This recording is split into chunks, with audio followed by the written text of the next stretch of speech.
Hello and welcome to Sport This Morning. I'm Cecilia Omorbe. It's great to have you join us again. I'm Tayo Salam. Okay, let's get started. Yesterday we talked about the fact that Mikel Obi, where will he go to? But the coach of the Super Eagles, he says he wants him to remain in Europe. So no amount of money from China would definitely tempt this guy to want to leave Europe for China. That's Mikel's decision to make. But it's good to see Get Well saying, okay, whatever Mikel's to do, I'll back him. If he goes to China, that's his choice. If he's still playing at a fairly high level, then I'll still invite him to the national team. Okay, but definitely you prefer him to remain in Europe. Exactly, give him the chance. Another one is Ndidi. We spoke to him on this show and he says, look, nothing is done yet. That was last year, but right now it's a done deal. He has joined Leicester City. He will be there. Signed a 5.5-year deal with the club. And for him, well, you will say, welcome to England. Done deal, right? I mean, can we say it's a done deal? Yes. Deal agreed, personal terms agreed. Everything. The transfer fee between Genk and Leicester agreed. Medical passed. Everything. Work permits. Yes. Subject to work permit. That's a formality, right? Sorted out, yeah. Formality. So welcome to the Premier League, Wilfred Ndidi. Okay, also on the show, still on football and still in the Premier League, this man right here, Mike Phelan, you know, I wouldn't say surprising, Cecilia. It's not a shock at all because Hull City have struggled this season, and it's not a surprise that he has been sacked by Hull City. That's Mike Phelan. After 20 games in charge, he's no more. Okay, emphasis, after 20 games, he won just one in the 20 games. He spent 82 days. Why when he was the assistant manager, you know, to Steve Bruce, who left, you know, he won 2 games, and when they made the job permanent this October, he has won just one. Yeah, obviously we're going to. That? I don't know. I mean, Hull City have been struggling all season. And the bottom of the table now. Since you brought up his record, we're going to have a quick look at his, at Hull City under the guidance of Mike Phelan. 20 games, like you said, and he's only won just a few there. I think about it's going to come on now. You first see that you want to see the games he's won. Yeah, how many? I told you how many he has won. Exactly, you said didn't 3. seem to believe it. 3. No, I mean, I agree. 3, you know. Yeah, but one since his job became permanent. Yeah. So, but obviously we can't separate those two. The fact of the matter is he's won 3 games in charge of Hull City after 20, and the losses.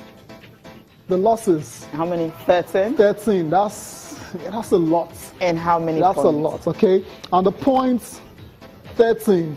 Okay. So, okay, we can see it's not a very good record and at all. How many draws? You know, draws 4, and is actually scored 17 goals, and that's Hull City has scored 17 goals and conceded how many? 44. I think the only 20th. Position 20th. I love this. 20 games, 20th position. I don't know. This is not funny at all. I mean, you never want to see a manager lose their job.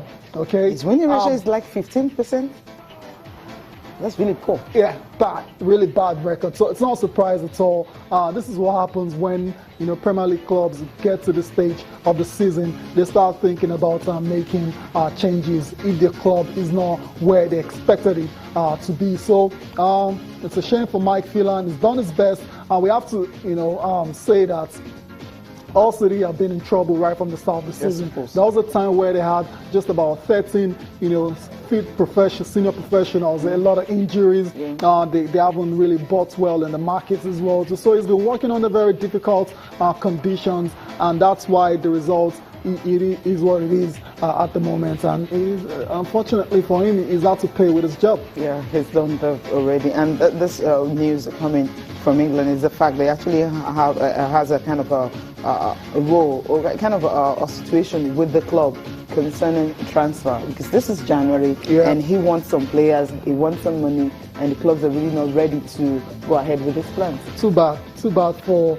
Mike Phelan. Hopefully he can bounce back, to get another job sometime in future. But for Hull City now, you wonder where do they go next? 20th position, like you said, they're looking doomed. That's the reality. It doesn't look like they have what it takes to actually avoid relegation. So it'll be very interesting to see the kind of appointments that they make next. Yeah, that's how it's going to be. Well, another manager that's also taking a very, very difficult job. You know, when you have a club struggling and you're taking over that particular job, is always very difficult. Sunday Olise, former Super Eagles coach and seated right there in Netherlands, he says the reason why he had to pick up the job is because it's actually closer to home, to his family, to the family and all that. So he doesn't want to stay so much away from the family.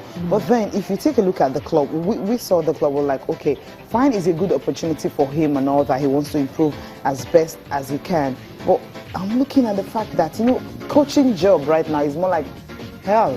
No, it's not right now. The coaching job has always been very volatile. But it's worse right now. Yeah, man, I don't say whether it's worse or not. What happens is it's always been like that. If you're not doing well enough, you're going to get sacked. It doesn't really matter what kind of reputation you're bringing into the job. You have to back it up with results. A coach is as good as the last results, like they always say. So for Olise, the question is this the right challenge for him? We talked about Paul Clement yesterday, taking over a very struggling Swansea City.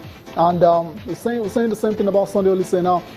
Fortuna Sittard, 18th on the log in the second division in Holland, in the Netherlands. And you think, okay, is there enough time for him to actually, improve that team and ensure that they don't go on relegation? He seems to believe, he has the players. I mean, he took his first training session just a couple of days ago. And interestingly, it says he's going to start working on the defense of that team because they've conceded a lot of goals. Yeah, the shipping goals is leaking right now. They're leaking, behind. So he has to obviously work on that. Then taking on, build from the back. Obviously, that's what he wants to do. And hopefully, they start getting the points on the board. And at the end of the season,